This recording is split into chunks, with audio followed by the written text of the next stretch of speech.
ये भी special education का क्वेश्चन पेपर है, पीआरटी है ना, डीएसएसबी पीआरटी का स्पेशल एजुकेशन का जो है ये क्वेश्चन पेपर है। और आपके सामने ये कि स्पर्श विधि के लिए अत्यधिक उपयोगी होगा, तो बताइए जरा क्या होना चाहिए ऑप्शन। बधिर अंधता वाले व्यक्ति के लिए स्पर्श विधि अत्यधिक उपयोगी होगी। हाँ, तो किसके लिए उपयोगी होगा सबसे डेफ ब्लाइंड अत्यधिक? के लिए। डेफ ब्लाइंड की बात आप कह रहे हैं, ओके, डेफ और ब्लाइंड के लेकर, ओके। चलिए मैं बता देता हूँ, आप लोग ध्यान सुनिए इसके बारे में। तो देखिए एक ऑप्शन में ये लिखा हुआ है आपसे कि बौद्धिक दिव्यांगता वाले व्यक्ति, एक ऑप्शन में तो आपका ये भी लिखा हुआ है। तो मैं आपको बता दूं कि स्पर्श तो होगा ही नहीं, जाहिर सी बात है, टच है ना, तो काट दीजिए इसको। और एएसडी आप जानते हो सलीन बच्चे, ये भी नहीं होंगे, काट दीजिए इसे भी। और देखो पर्सन विथ हियरिंग इम्पेयरमेंट, और हियरिंग इम्पेयरमेंट हम कहते हैं श्रव्यता को बोलते हैं, है ना, तो जो श्रव्यता है ये भी आपका कट जाएगा। और बचा आपके सामने ऑप्शन नंबर सी। तो देखिए यहाँ पे लिखा हुआ है कि डेफ ब्लाइंड वाले व्यक्ति के साथ होता है। Option number C for Chennai आपका करेक्ट जवाब हो जाएगा यहाँ पर, ठीक है, सी वाला सही जवाब है। ऐसे पहले प्रश्न को पढ़ना है, फिर उसके बाद इंग्लिश, जो हिंदी ना समझ में आए उसे इंग्लिश में देखना है, ठीक है, फिर आपको जवाब देना है। देखिए स्टूडेंट विथ डेफ ब्लाइंड की बात फिर हो रही है, डेफ ब्लाइंड की। और हैज़ डिफ़िकल्टी विथ, मतलब बधिर जो अंधता वाले व्यक्ति हैं या विद्यार्थी हैं उनको परेशानी होती है, किन चीज़ों में परेशानी होती है? पूर्वानुमान में सर। अच्छा एक मिनट, एंटिसिपेशन। एक मिनट में चलिए, आप कह रहे हैं पूर्वानुमान में होना चाहिए, ओके भाई ठीक है। तो मैं बता देता हूँ आपको, ध्यान से सुन लीजिए, इसका सही जवाब क्या होना चाहिए। करेक्ट जवाब यही होगा कि बधिर अंधता वाले व्यक्तियों में या स्टूडेंट में जो परेशानी होगी वह होता है पूर्वानुमान। तो जानते हैं पूर्वानुमान किसको कहा जाता है?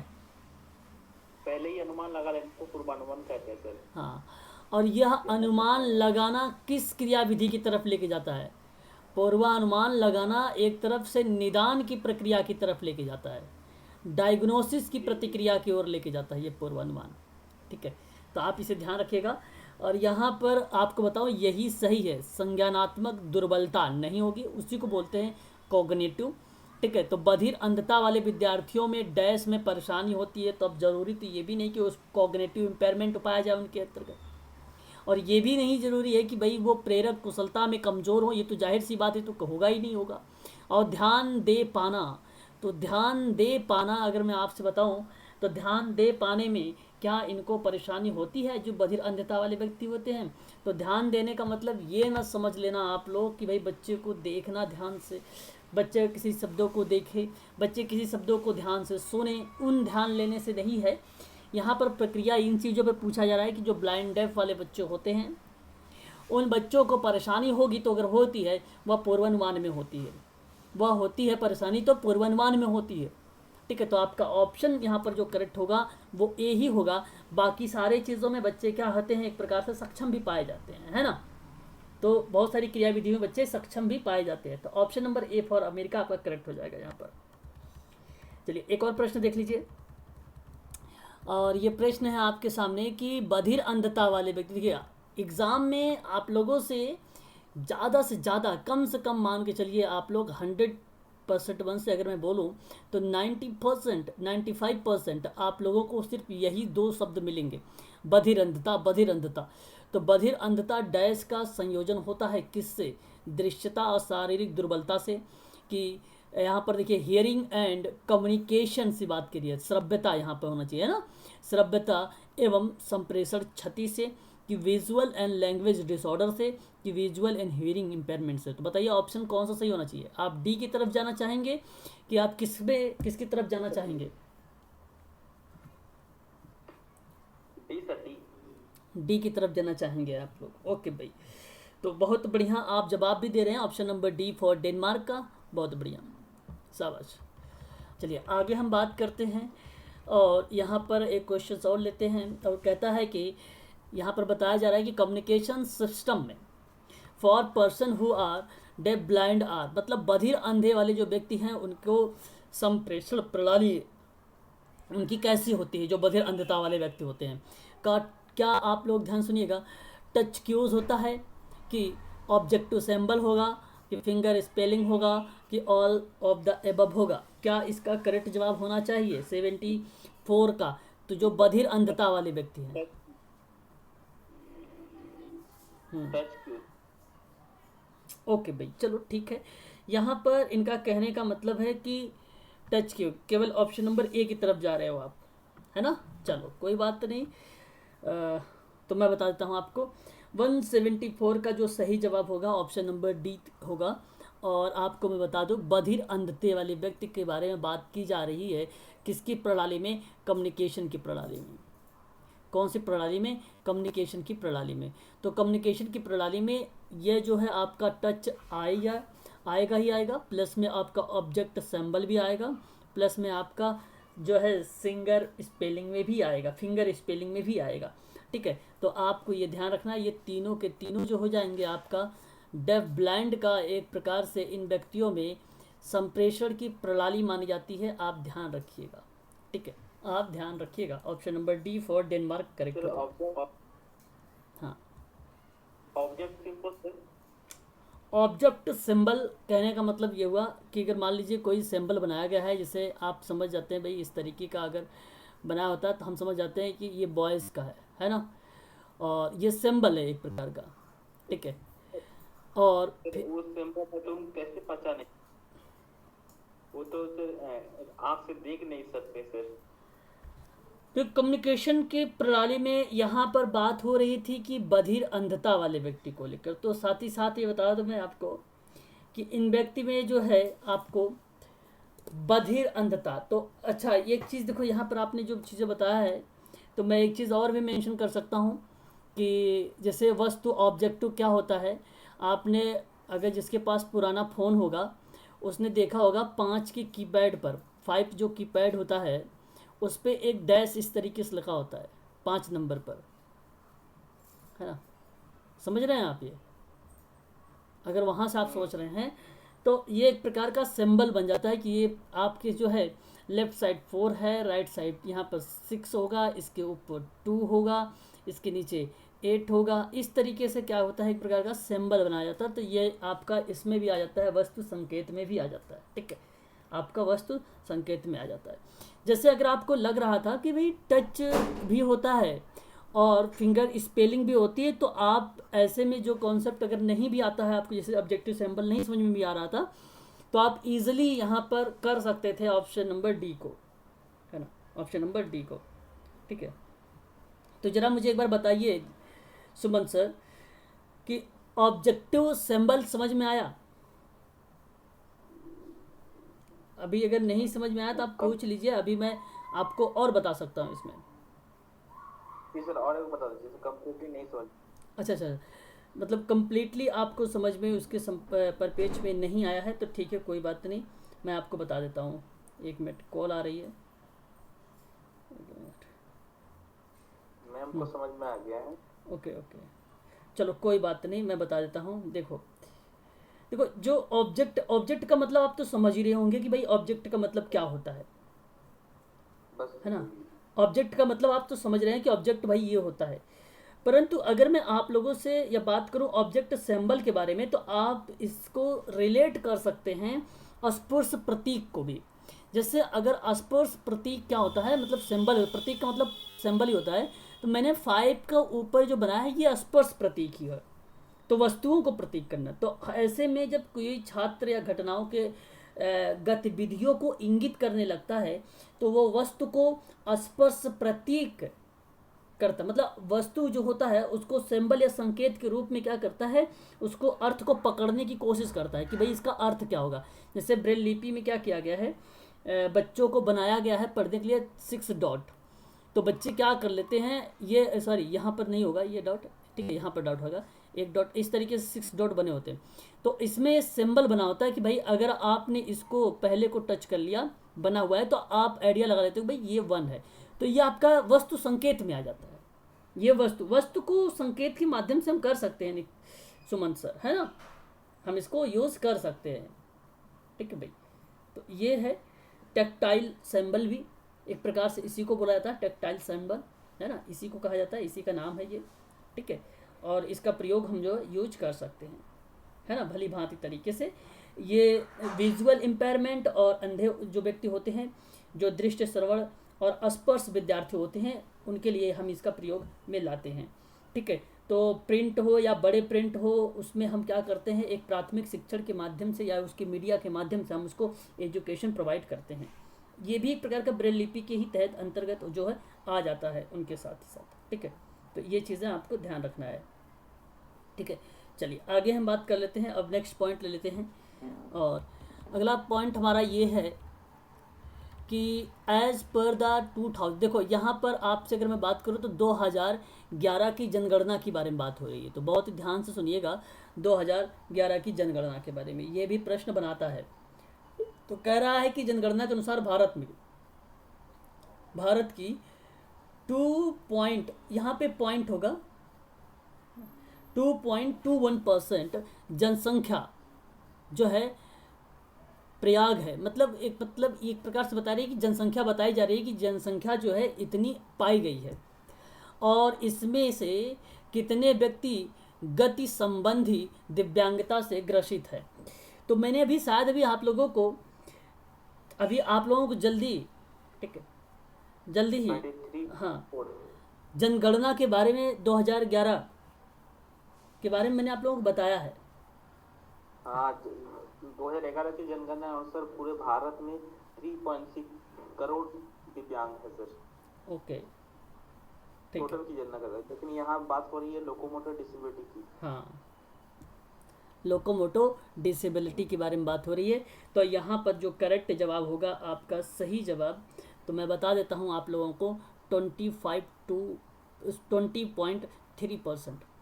मैंने आप लोगों को शायद अभी, अच्छा आप लोगों ने शायद MPPSC वाले बच्चों को बताया है, जनगणना की एक वीडियोस मैंने बनाया है जनगणना पे, है ना।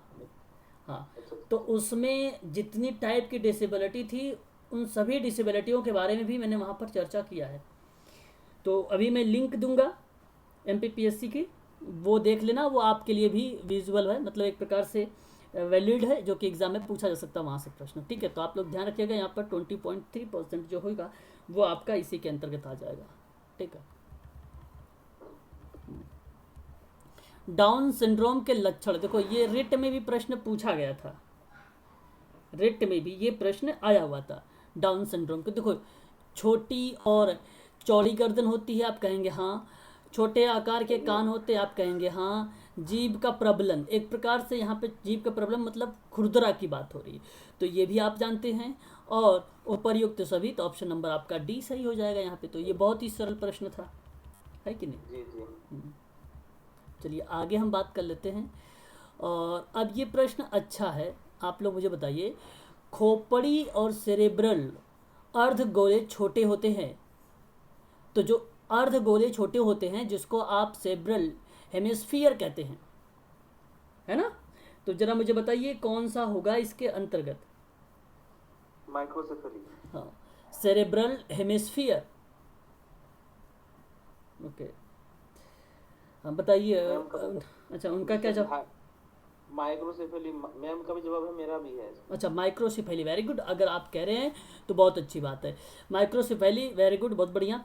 अच्छा, हाइड्रोसिफेली, अच्छा क्या कारण है कि हाइड्रोसिफेली में, जहाँ पर आप देखते हैं खोपड़ी या सेरेब्रल का जो मान होता है वो काफ़ी बड़ा हो जाता है, तो इसमें कौन सा द्रव्य भरा होता है। पानी, हाइड्रो हाइड्रो हाइड्रोसिफेली हम इसको बोलते हैं, हाइड्रोसिफेलिस बोलते हैं। इसमें कौन सा द्रव्य भरा होता है। हाइड्रोसिफेलिक नाम से ही एक प्रकार का द्रव्य होता है, सेरेब्रल द्रव्य हम बोलते हैं जिसको, है ना, सेरेब्रल द्रव्य जिसको बोलते हैं वो भरा होता है, और यही आपका फिर हो जाएगा करेक्ट जवाब। लेकिन यहाँ पर प्रश्न पूछा है आपको हेमिस्फीयर को लेकर, तो आप लगाएंगे माइक्रोसिफेली को। Option number B for Bombay correct जवाब है, सही जवाब दिया आपने।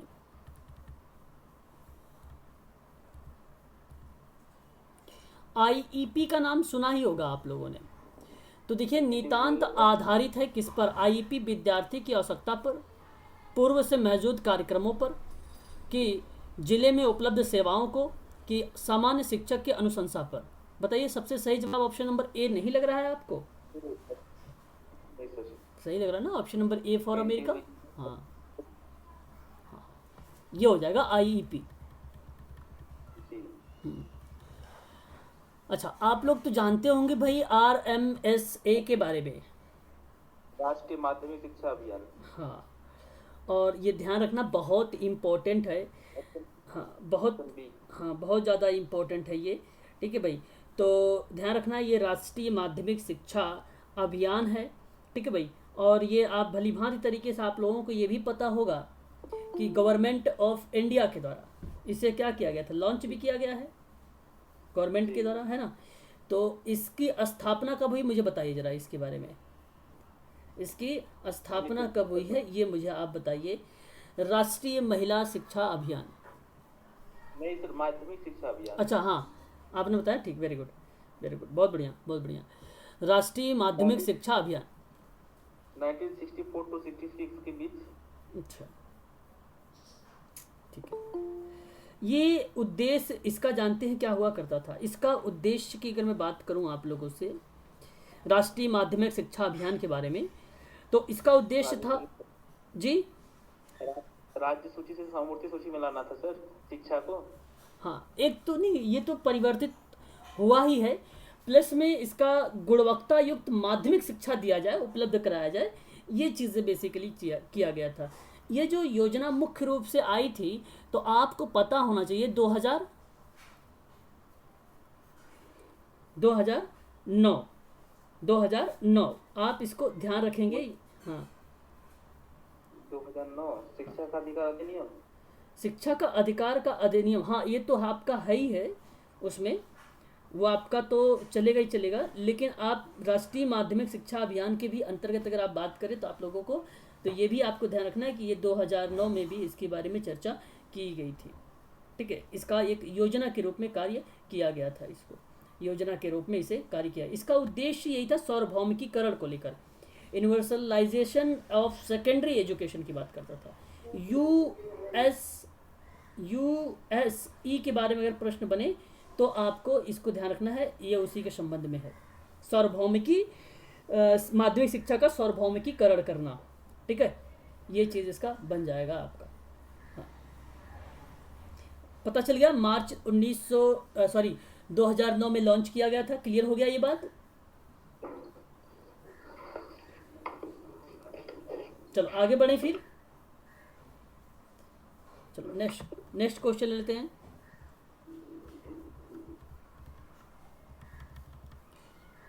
चलिए बताइए जरा, समावेशी शिक्षा का तत्व नहीं है, बताइए समावेशी शिक्षा। Option C special class placement.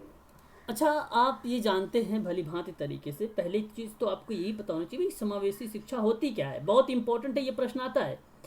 देखो जब सबको एक साथ शिक्षा देना ही समावेशी शिक्षा कहलाता है। समावेशी शिक्षा विशिष्ट आवश्यकता वाले जो बालक हैं उन बालकों को सामान्य बालकों से अलग शिक्षा देने के विरोध में है।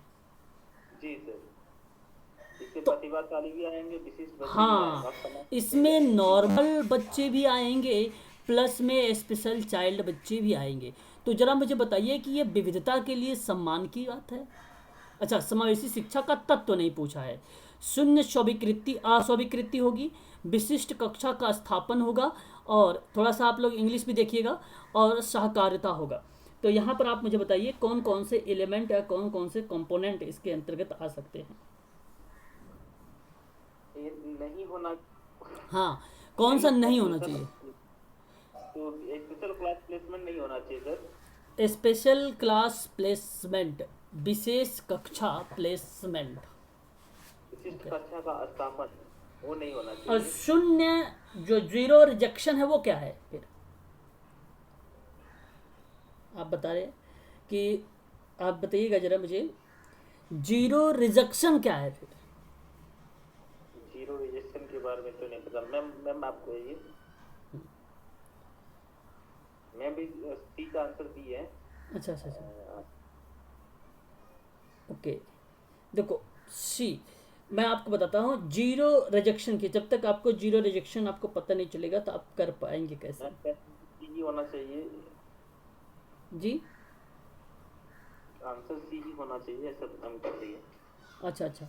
देखो मैं बताता हूँ, आप इसको समझने की कोशिश करिएगा। जो जीरो रिजेक्शंस है, इसका मतलब होता है एक प्रकार से बिना किसी सीमा के, बिना किसी सीमा के समावेशी शिक्षा का तत्व में आना चाहिए कि नहीं आना चाहिए, वो तो फिर हो जाएगा आपका जीरो रिजेक्शन आपका। देखो इसका मतलब होता है पूरी तरह से उन्हें आरक्षण के बिना अपने निर्णय का समर्थन करना। मेरी बात समझे? पूरी तरह से उन्होंने आरक्षण के बिना अपने निर्णय का समर्थन करना जीरो रिजेक्शन कहलाता है, जीरो रिजेक्शन कहलाता है। और ये आपका कंपोनेंट में आता है इंक्लूसिव एजुकेशन में। बात सही है ये आप सब? अच्छा, हाँ। और यहाँ पर जो स्पेशल एजुकेशन या सॉरी स्पेशल क्लास दी जा रही है, तो यहाँ पर बात कर दी गई कि या तो स्पेशल बच्चे होंगे या तो फिर प्रतिभावान बच्चे होंगे, या क्रिटिक, या तो आप कह लीजिए कि नॉर्मल बच्चे होंगे। बात दोनों एक ही है, चाहे नॉर्मल कर लीजिए चाहे आप सृजनात्मक बालक को कर लीजिए, है ना। तो यहाँ पर स्पेशल का मतलब ये हो गया, लेकिन समावेशी के अंतर्गत ये नहीं होता है। उनके लिए अलग से एजुकेशन, इंटीग्रेटेड एजुकेशन और विभिन्न प्रकार के एजुकेशन होते हैं, वो प्रोवाइड किए जाते हैं। बात समझ गए? और यही सही जवाब होगा, option number C for Chennai वाला ही। Thank you sir. प्रश्न में ही उत्तर लिखा हुआ था, है ना। चलिए मुझे जरा बताइए, यहाँ पर एक प्रश्न है आपके सामने। प्रश्न कहता है आप सबसे कि आदर्शवाद के प्रेरता हैं। प्लूटो ओके, यार से दोनों सर कंफ्यूजन है सर। हाँ, क्योंकि इसमें बहुत सारे लोगों का जो है नाम आ जाता है, जैसे उडरो विल्सन का भी नाम आता है इसमें, बर्नाल्ड का भी नाम आ जाता है कि नहीं? बहुत सारे लोगों का नाम आता है इसमें। तो ऐसे में अगर आपको आइडेंटिफाई करना होगा कि आदर्शवाद के जनक को लेकर, तो आप किसकी तरफ ज़्यादा अग्रसर होंगे, मेरा कहने का भाव ये है।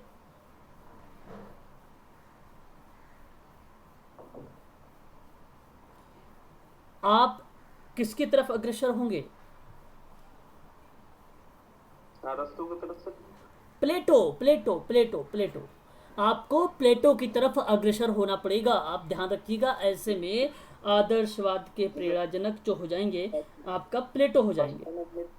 फर्स्ट टाइम हमने प्लेटो ही कहा सर, फिर भी ओके, हमें कंफ्यूजन था कि दोनों में से क्या होगा सर। नहीं नहीं नहीं, बहुत बढ़िया आपने बताया था, कोई बात नहीं, ठीक है, बहुत अच्छी बात है। और इसको आपको ध्यान ही रखना होगा, ये इम्पोर्टेंट है, प्लेटो का नाम, ठीक है, प्लेटो का नाम इम्पोर्टेंट है। और इसमें जैसे बात की गई थी, मन, विचार और आत्मा जो होता है वो वास्तविक होता है।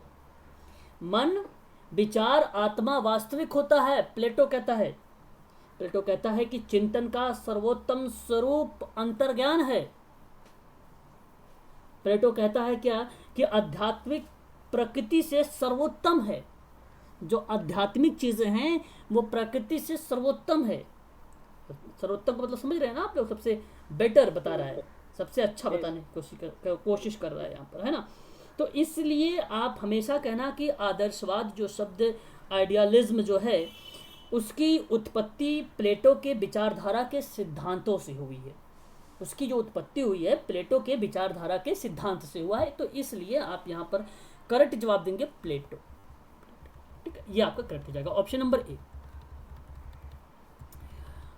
RPWD एक्ट क्या बोलता है? कहता है कि डिसेबिलिटी इसके अंतर्गत कितनी आती है। तो ये तो बहुत सरल प्रश्न है, आप लोग बता भी देंगे, ऑप्शन नंबर जो होगा सी होगा 21, है ना। तो ये तो बहुत सरल प्रश्न था, आप लोगों ने रट्टा भी मार रखा होगा इसके बारे में, तो पूरा का पूरा रट्टा का। इसमें अध्याय सर, इसमें अध्याय 17 है ना, जी और PWD में हाँ, 14। 14, हाँ 14 अध्याय उसमें भी है और नेशनल ट्रस्ट में भी है। अच्छा, नेशनल ट्रस्ट में भी, ठीक है। तो शिक्षा का अधिकार, जो सॉरी शिक्षा का अधिकार नहीं, ये एक प्रकार से जो बताया जा रहा है दिव्यांगजन जो है, दिव्यांगजन व्यक्तियों के अधिनियम के आधार पे बात किया गया है, उनके अधिकार की बात की गई है, तो वो ध्यान रखिएगा। और इसमें सबसे ज़्यादा आप फोकस करिएगा उन पॉइंट को, जैसे मैं पॉइंट बता देता हूँ एक दो। जैसे एक पॉइंट ये कि कितनी डिसेबिलिटी को बढ़ाया गया है, और बेंचमार्क क्या है ये आपको ध्यान रखना होगा। बेंचमार्क के बारे में ये आप थोड़ा सा ध्यान रखिएगा इसके संबंध में। और उसके बाद आप ये रखना कि 21 टाइप के डिसेबिलिटी, और हर एक डिसेबिलिटी के बारे में थोड़ा थोड़ा सा पॉइंट आप ध्यान रखिएगा, ताकि आप आइडेंटिफाई कर सकें कि वो डिसेबिलिटी कौन कौन सी है। ठीक है, बस इतनी बात आप ध्यान रखिएगा। ठीक है, तो ये इंपॉर्टेंट है। कब इसको जो है लोकसभा से लाया गया, कब राज्यसभा में, कब राष्ट्रपति ने मंजूरी दिया, ये भी थोड़ा सा याद रखिएगा। बस काफ़ी है, एनफ है वो। बीएफ स्किनर की हम बात कर लेते हैं। और बीएफ स्किनर ने कहा है किसके साथ प्रयोग किया है। देखो अभी मैंने हाँ हाल में ही आप लोगों को बताया भी था, है ना, इसके बारे में। इसी में क्वेश्चन पेपर था, और मैंने आप सबको समझाया भी था कि बीएफ स्किनर से संबंध में क्या क्या चीज़ें होती है। ऑप्शन ए, जी सर, चूहे और कबूतर। मछली को, मछली पर किसने किया, मछली पर, मछली पर किसने किया है, मछली पर किसने किया है, क्या थॉर्नडाइक? हाँ थॉर्नडाइक ने। और सुल्तान पर किसने किया है, सुल्तान पर, चिंपांजी। सुल्तान का नाम सुना है आपने? सुल्तान चिंपैंजी था, अल्बर्ट कोहलर, कोहलर था, बंडूरा कहलो कोहलर, और कोहलर। हाँ कोहलर, अच्छा अच्छा। कोहलर था। ठीक है, सही जवाब ऑप्शन नंबर ए।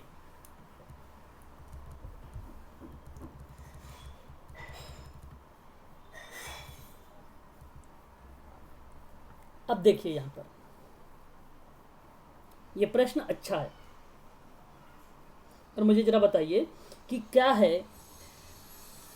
है मेमोरी प्रोसेस। साइकोलॉजी का पार्ट है।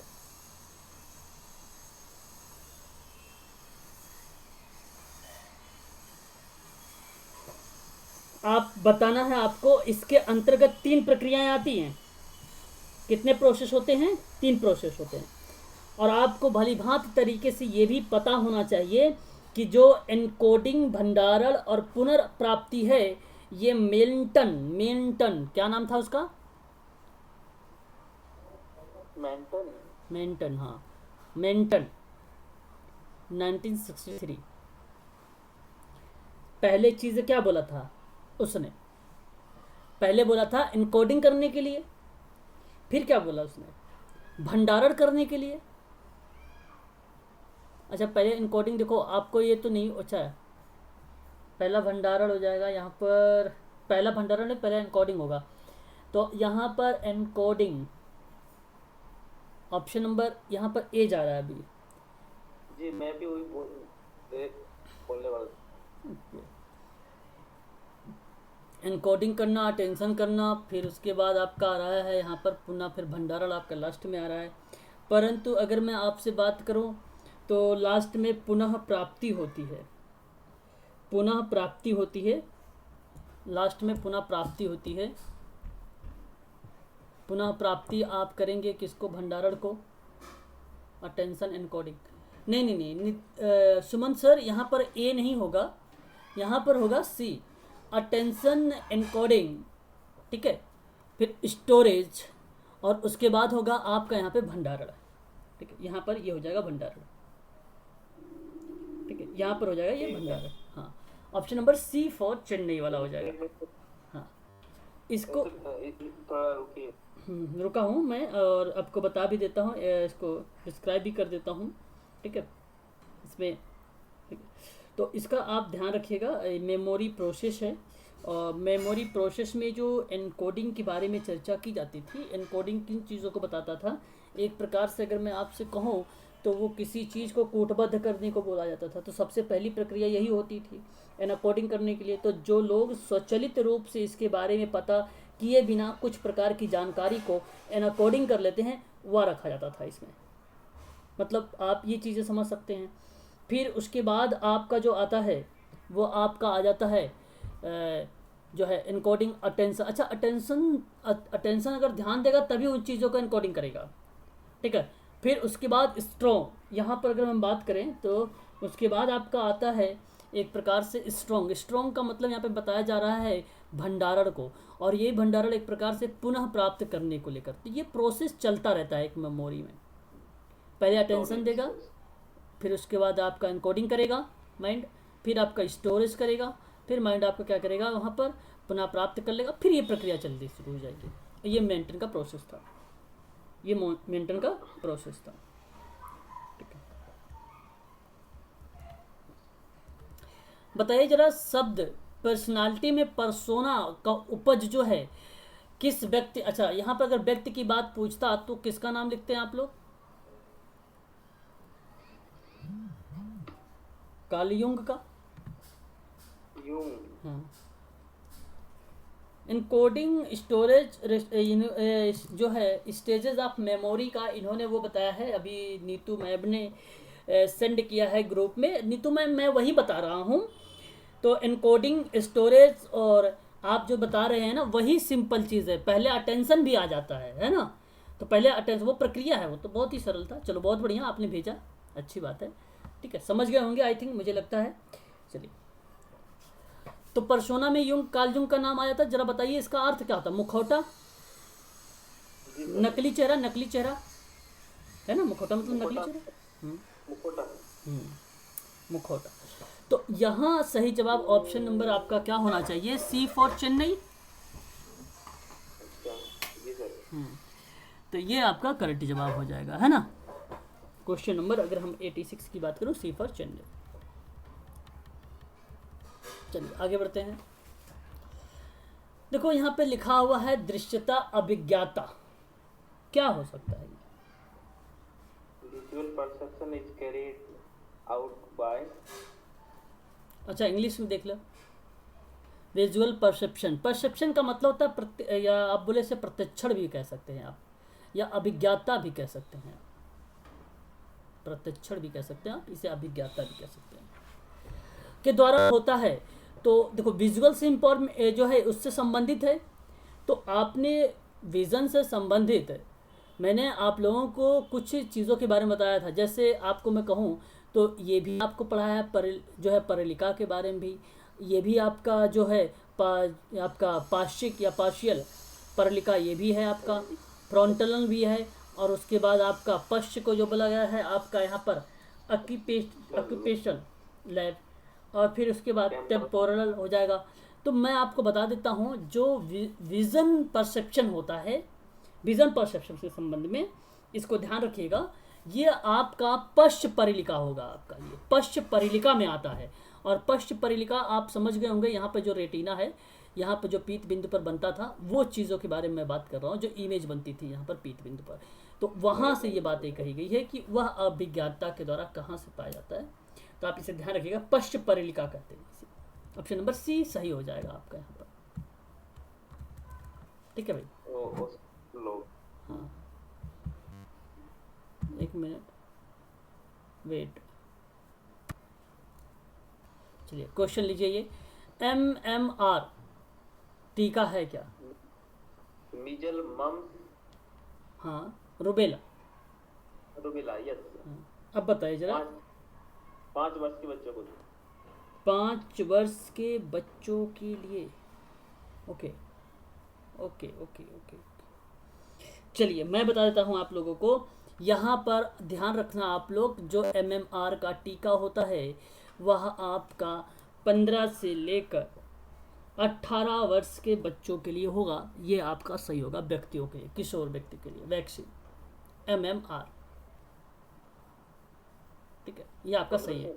हाँ, ऑप्शन नंबर आपका जो हो जाएगा यहाँ पर डी हो जाएगा सही, ठीक है। Measles, mumps, rubella.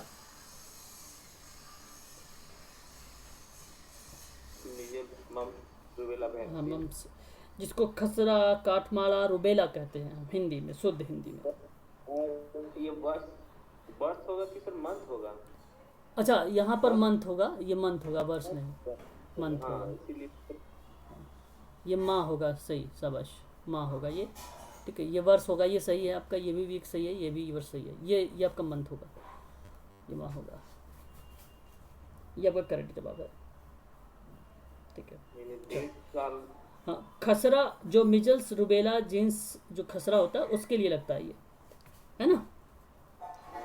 हाँ, समझ गए होंगे, खसरा मम्स एंड रुबेला इसका होता है ये। बहुत बढ़िया, चलिए आगे बढ़ते हैं।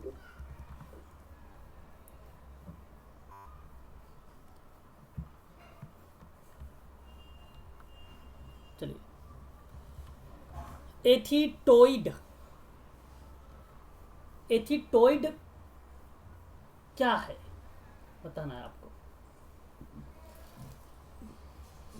डिफिकल्टी इन बैलेंस, संतुलन में कठिनाई सर।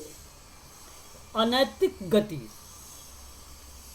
अनैतिक गति को कहते हैं हम लोग एथीटोइड। ठीक है, और ये सेब्रल पॉलिसी का पार्ट है, याद रखिएगा, चिकित्सा के आधार पर एथीटोइड, अनैतिक गति बोला जाता है। और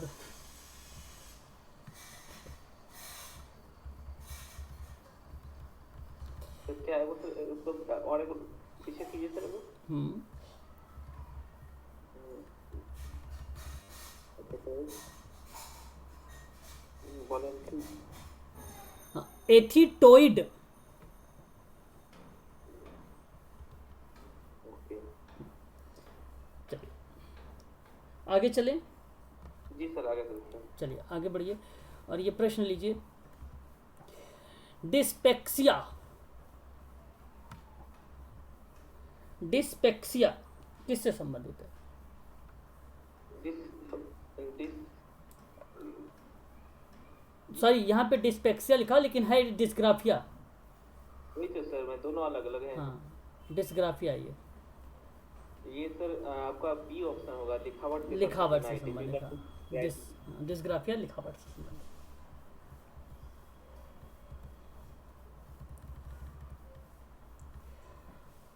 आरसीआई के बारे में हमने अभी चर्चा किया भी है शायद ना, कब आया था अधिनियम पास हुआ। 1992। 1992, ठीक। यहाँ आरसीडी लिखा हुआ सर ऊपर में। हाँ हाँ, मिसप्रिंटेड है। पीडब्ल्यूडी एक्ट क्या है, पूरा नाम बताइए। डिसेबिलिटी एक्ट, सी, हाँ सी।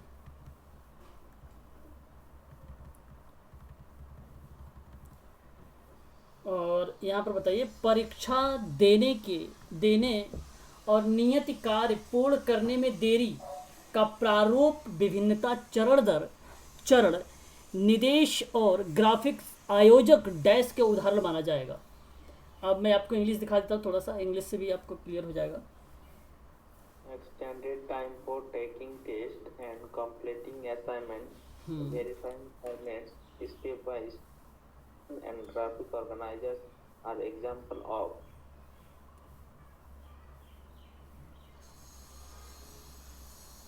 इंग्लिश देख कर करिएगा। अडप्टेशन कहलाएगा, मॉडिफिकेशन कहलाएगा, कि अकमेंटेशन कहलाएगा, कि ओवरलैपिंग कैरिकुलम कहलाएगा।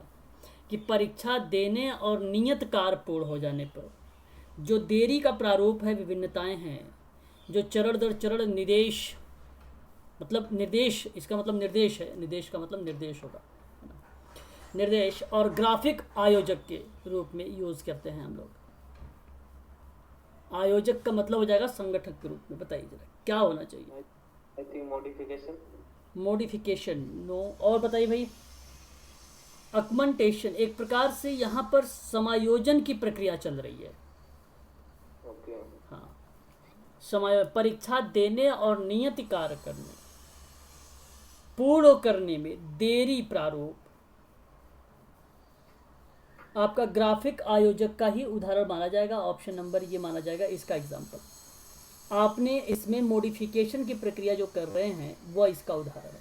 ऑप्शन नंबर सी का, ऑप्शन नंबर सी का। ठीक है, चलिए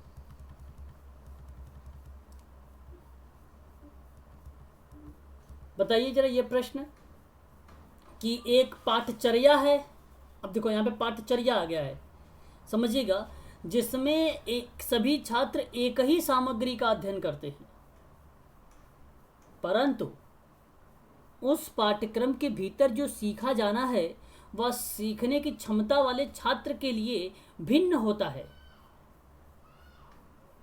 तो ये किस रूप में जानोगे इसको, मतलब अलग है। या पाठ्यक्रम में आप क्या चीज़ कर रहे हैं, अनुकूलन, अनुकूलन मतलब अडेप्टेशन होता है, कि अडेप्टेशन कर रहे हैं आप, कि आप समांतर कर रहे हैं, कि समायोजन, की अतिव्यापी पाठ्यक्रम कर रहे हैं, क्या कर रहे हैं।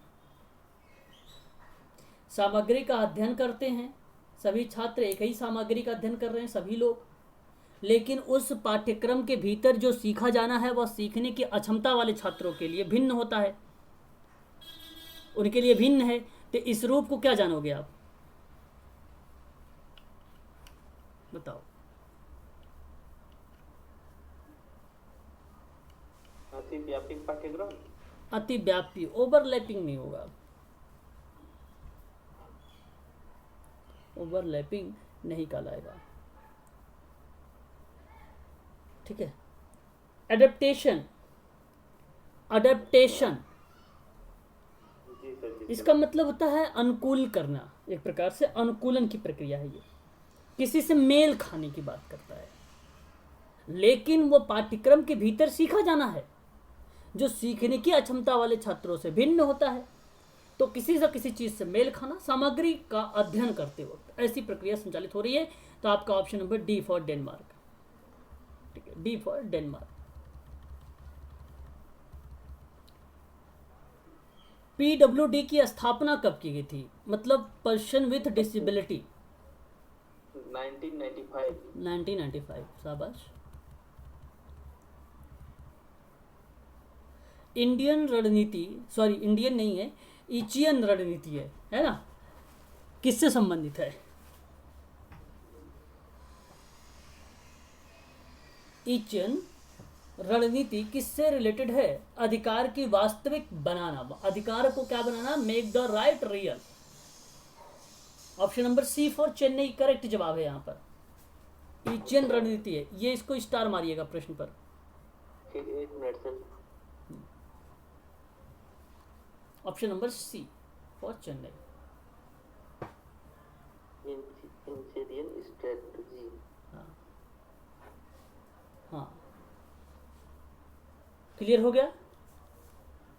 जी सर। चल, बहुत बढ़िया। चलिए आगे हम बढ़ते हैं। शिक्षा का लक्ष्य क्या होना चाहिए? शिक्षा का लक्ष्य क्या होना चाहिए? सभी हो जाएगा sir. Option number D for Denmark correct जवाब। चलिए बताइए, शैक्षणिक मनोविज्ञान का सर्वोत्तम परिभाषा शिक्षण और अध्ययन का अध्ययन द्वारा दी गई है। किसके द्वारा दी गई है? शिक्षण और अध्ययन, शैक्षणिक मनोविज्ञान की परिभाषा में Charles E Skinner. Yes sir, मैं उसको बोल रहा था, चार्ल्स स्किनर। ठीक है, शैक्षणिक मनोविज्ञान की परिभाषा, सर्वोत्तम परिभाषा बताया है शिक्षण और अध्ययन, तो नाम आएगा स्किनर का।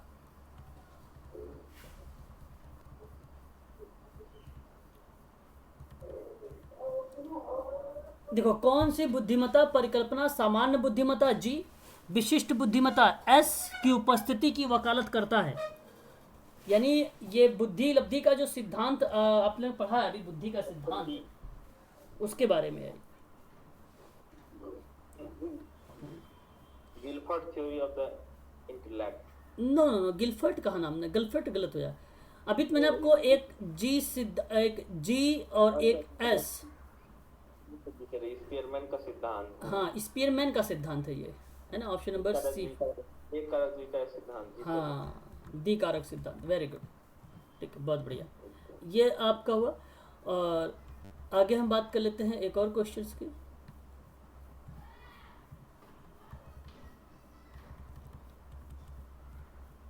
चलिए बताइए, ये बता रहा है आपसे कि दिनेश और नितिन का IQ 120 समान है। दिनेश नितिन से 2 साल छोटा है। यदि नितिन 12 वर्ष का है तो दिनेश का मानसिक आयु बताइए जरा। निकाल लोगे कि मुझे निकालना पड़ेगा? निकाल के बताऊं? निकाल लेंगे सर। हाँ, तो जैसे एक तरफ IQ लिख देना, MA/CA है, इंटू 100 कर देना, टर्मन का सूत्र। और प्रश्न पूछा IQ 120, 120 इधर कर लेना। और दिनेश नितिन के 2 साल छोटा है। यदि नितिन का 12 वर्ष है तो देखिए, ध्यान सुनिएगा, नितिन 12 वर्ष का है और दिनेश नितिन से 2 साल छोटा है। दिनेश जो है नितिन से 2 साल का छोटा है। हम निकाल किसका रहे हैं IQ? नितिन का। तो कितना होगा यहाँ पे उसका क्रोनिकल एज कितना हुआ? रियल की एज कितनी हुई उसकी? नितिन का। अरे भाई, दिनेश नितिन से 2 साल छोटा है। दिनेश जो है नितिन से 2 साल छोटा है, इससे कोई मतलब नहीं है। तो कंफ्यूज करने वाला बात है ना कि दिनेश नितिन से 2 साल छोटा है। लेकिन यदि नितिन 12 वर्ष का है तो कितने वर्ष का होगा? 12 ही वर्ष का होगा। कितने वर्ष का होगा आप ही लोग बताइए जरा। अच्छा, 12 वर्ष का ही होगा। 12 वर्ष। भाई यहाँ पर देखिए, दिनेश जो है नितिन से 2 साल छोटा है। नितिन से 2 साल छोटा है। अच्छा, यहाँ पर दिनेश की मानसिक आयु पूछा भाई, दिनेश की मानसिक आयु पूछा है, तो दिनेश का निकालो। ठीक है, तो 120 यहाँ पर करो, और 2 साल छोटा है तो कितना हुआ? 2 वर्ष। क्लियर है अब इतनी बात? जी सर। तो ये कितना आएगा इसका? अगर एज निकाला जाए तो आ जाएगा आपका 12 वर्ष। आपका आ जाएगा 12 वर्ष। तो सही है? जी सर, सही है, 12 वर्ष। ठीक है, मेरा प्यार। 12 वर्ष करेक्ट जवाब। ठीक, ठीक है। तो यहाँ पर आज आप लोगों का यहाँ 200 क्वेश्चंस जो हैं कंप्लीट हो गए। ठीक है, ये थे DSSB के भाई स्पेशल एजुकेशन के। ठीक है, तो कंप्लीट करा दिए इतने क्वेश्चंस। और फिर अब जो है कल हम कोई ना कोई टॉपिक लेंगे या तो कोई क्वेश्चंस लेंगे, है ना? ठीक है। जी जी।